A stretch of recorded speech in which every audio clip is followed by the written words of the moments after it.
Aloha! Easy recipe for today. Inumpisahan po natin sa pag-scramble ng egg.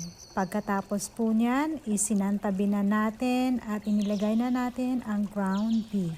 Ang kagandahan nitong ground beef is 80% ang meat, 20% ang fat. Alam niyo po ba, ang fat ang nagpapasarap sa karne? Anyway, tinimplahan ko na siya ng seasoning, paprika, cumin, chili pepper, garlic, onion powder.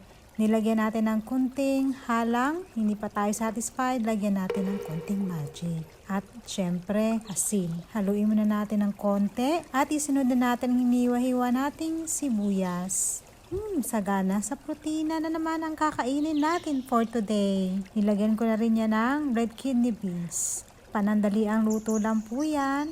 At pagkatapos, nag-init na tayo ng tortillas.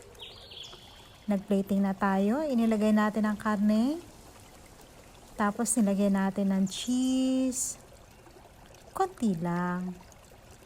Pagkatapos, itap natin ang ating nilutong scrambled egg, lagyan natin ng konting fiber at vitamin C, bombay, pipino at kamatis. Lagyan natin ng konting salsa.